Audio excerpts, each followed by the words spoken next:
5학년 친구들 안녕하세요. 글을 요약해요. 마지막 시간입니다. 고지가 눈앞이니 힘내세요. 오늘 공부할 문제는 자료를 찾아 읽고 요약하기입니다. 근데 지금 상황에서 활동하기 어려운 부분이 있어 자료를 찾아보는 대신 설명하는 글 읽고 요약하기로 살짝 바꿔 공부해보겠습니다. 본격적인 수업에 앞서 5고개를 한번 풀어볼까요? 나는 누구일까요? 나는 생물입니다. 나는 움직일 수 있습니다. 나는 다리가 4개입니다. 내 이름은 3글자입니다. 나는 멍멍 짖습니다. 자, 과연 누구일까요? 몇 번째 문장에서 답을 찾았나요?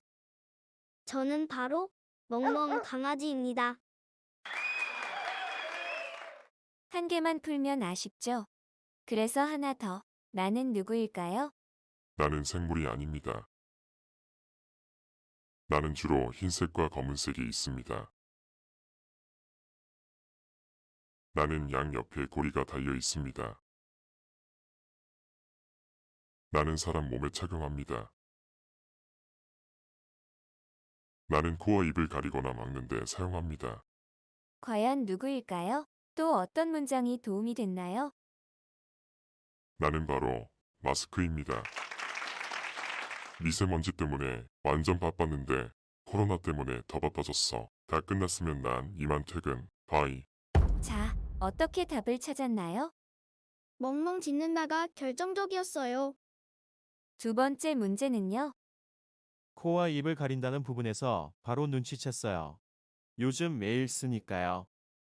네, 5고개를 하면서 여러 문장들이 제시되었지만 답을 찾을 수 있게 해준 건 가장 결정적인 문장 한두 개였죠. 바로 그 문장에 담긴 핵심 정보 덕분이었습니다. 이처럼 설명하는 문제 또는 글에서는 바로 핵심 정보가 무엇인지 알도록 전달하는 것이 중요합니다.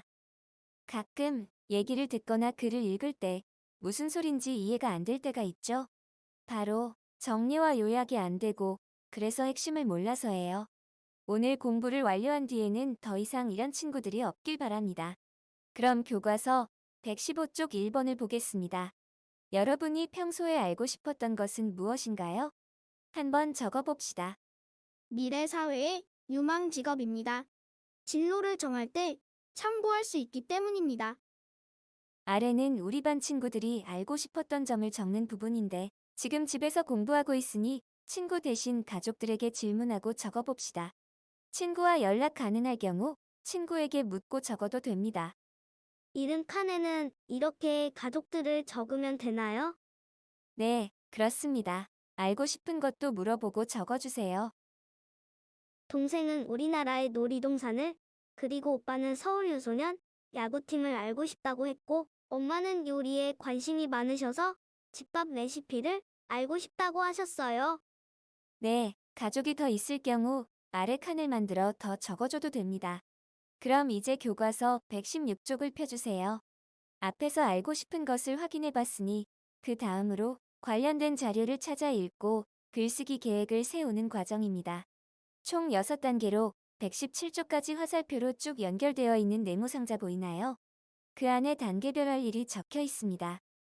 중간중간 빈 칸은 우리가 배운 내용을 떠올려 보면 쉽게 알 수 있으니 영상을 멈추고 단계를 읽어보면서 한번 적어보세요. 빈칸을 다 채웠으면 이제 단계를 확인할게요. 첫째, 설명할 주제 정하기. 둘째, 주제와 관련 있는 자료 찾아보기. 셋째, 자료를 읽고 설명하고 싶은 내용 정하기. 네, 3번째 단계 빈칸은 내용입니다. 다음은 넷째, 내용에 알맞은 설명 방법 정하기. 네, 내용을 정하고 설명 방법 정하기를 했었죠. 다음은 다섯째, 알맞은 설명 방법으로 내용 정리하기. 네, 알맞은 틀을 골라 정리하면 되죠.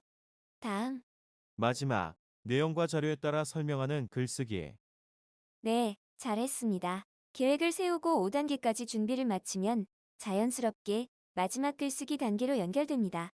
복잡한 것 같지만 습관으로 자리 잡으면 앞으로 글쓰기가 훨씬 쉽고 빨라지며 글쓰기 능력도 많이 향상될 거예요.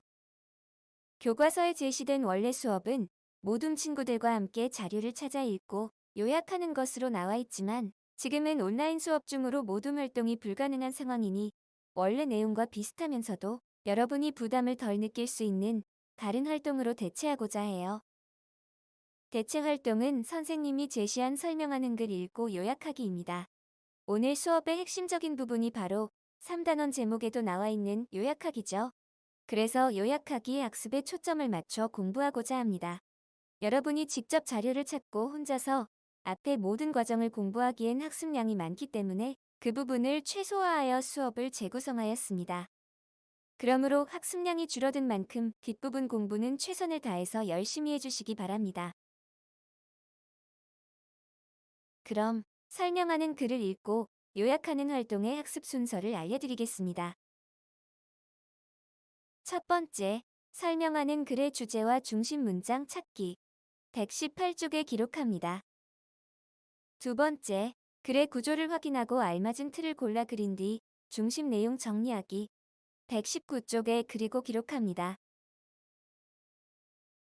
세 번째, 위의 활동을 바탕으로 최종적으로 설명하는 글 요약하기. 119쪽 아랫부분에 씁니다. 원래 교과서 학습 내용과 달라졌으므로 교과서에 제시된 문제를 고쳐서 기록할 거예요. 자세한 내용은 각 활동별로 안내됩니다. 먼저 선생님이 제시한 설명하는 글을 읽습니다. 네, 네, 그동안 공부한 모든 설명 방법이 포함된 다양한 글을 제시하기 위해 열심히 찾아보았으나 대부분 학습용으로 부적합하거나 저작권 문제로 자료 선택이 제한적이어서 부득이하게 국어나의 글을 가져왔습니다. 양해 바랍니다. 영상은 잠시 멈춰주세요. 다 읽었나요? 그럼 이번엔 중심 문장에 손가락으로 밑줄을 그어가며 한 번 더 읽어봅니다. 자, 이제 교과서 118쪽을 펴고 첫 번째 활동을 하겠습니다. 대체된 학습 내용에 따라 교과서에 제시된 문제를 조금씩 바꿔서 활동할 테니 하나씩 차근차근 해결해 보세요. 먼저 자신이 생각한 주제를 선생님이 제시한 주제로 바꾸고 내용을 적어보겠습니다. 힌트 1. 제목과 관련 깊습니다. 힌트 2. 초성 힌트입니다. 이 글의 주제를 다 적었나요? 그러면 아래 정한 가닥 칸에는 선생님이 왜 이 주제를 제시했을까 예상하여 적어봅니다. 뭔가 두 번째 문단에 답이 있는 것 같아요. 다 썼으면 이제 중심 문장을 정리해 보겠습니다. 아래 표에 적어보도록 할까요? 표가 세 줄밖에 없으니 가운데 부분인 2, 3, 4문단의 중심 문장만 적어볼게요. 그러나 요약하기는 글의 처음부터 끝까지 하는 것이니 이렇게 해보는 건 어떨까요? 표의 왼쪽 공간엔 처음 부분의 중심 문장을 적어보고 표의 오른쪽 공간엔 마지막 부분의 중심 문장을 적어보는 거예요. 영상은 잠시 멈추고 천천히 적어봅니다. 기억나지 않는 부분이 있으면 영상을 뒤로 돌려서 확인해 봅니다. 되도록 영상을 보며 그대로 따라 쓰기보다는 한 문장씩 기억해서 적어보세요. 학습은 손만 사용하는 게 아니라 뇌를 사용하고 손은 그 도구로서 쓰인다는 것 꼭 명심합니다. 자, 다 찾아서 적었으면 이제 어떤 설명 방법이 쓰였는지 알아볼게요. 우리가 3단원에서 배운 설명 방법 3가지, 기교와 대조, 열거 중 어떤 방법이 쓰였나요? 또 왜 그 방법이라고 생각했는지 까닥도 적어봅시다. 정답은 다음 활동인 알맞은 틀 고르기 할 때 공개하겠습니다. 3단원에서 배운 내용들을 떠올리며 스스로 생각해서 적어보세요.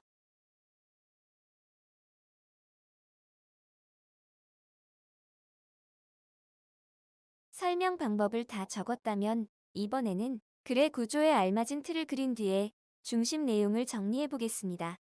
먼저 알맞은 틀을 골라 그려주세요. 설명 방법을 알고 있는 친구는 아주 쉽게 그릴 수 있겠죠? 앞의 내용이 어려웠던 친구들을 위해 우리가 배운 2가지 틀을 보여드리겠습니다. 어느 것이 이 글의 구조에 맞는 틀일까요? 익숙하기만 해선 안 됩니다. 틀을 보고 설명 방법과 바로 연결시킬 수 있어야 합니다. 자, 골랐나요? 어떤 틀이죠? 첫 번째 틀입니다. 네, 맞습니다. 왜 이 틀을 골랐나요? 주제에 대해 각각의 내용을 나열한 열거 설명 방법이 쓰인 글이기 때문입니다. 네, 선생님이 제시한 글은 바로 열거 설명 방법이 쓰인 글이었죠. 그럼 이제 윗부분에 주제를 적고 아랫부분의 중심 내용을 정리해 봅시다. 이 활동은 요약하기 전 매우 중요한 활동이므로 따로 힌트를 드리지 않습니다. 직접 적어 보세요. 이제 드디어 마지막 단계, 요약하기입니다. 위에 정리한 내용을 바탕으로 요약하는 글을 써보도록 합니다. 지금까지 공부한 내용을 되돌아보며 멋지게 마무리를 해주세요. 참고로 많은 학생들이 실수하는 부분을 알려드릴게요. 중심 문장을 그대로 옮겨 쓰면 안 되고 자연스럽게 연결되도록 써야 한답니다. 이렇게 쓰면 되나요? 문장과 문장 사이가 자연스럽지 않으니 자연스럽게 연결되도록 써주면 좋겠어요. 좀 다듬고 이어주는 말 등을 넣어서요. 이제 퀴즈를 풀며 3단원 글을 요약해요를 정리해 봅시다. 두 가지 이상의 대상에서 공통점을 찾아 설명하는 방법은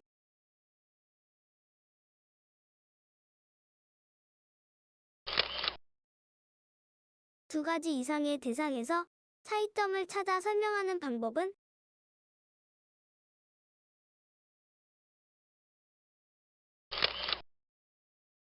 설명하려는 대상의 특징을 나열해 설명하는 방법은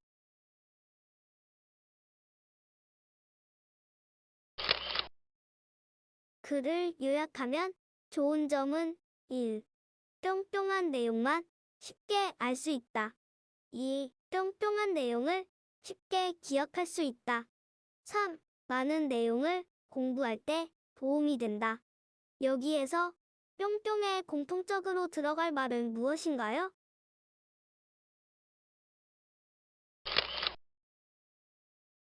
내 결과는 오늘도 3개 미만이면 넌 다시 태어나라. 여러분 정말 수고 많았습니다. 다들 요약하기 실력자 된 거 맞죠? 믿을게요.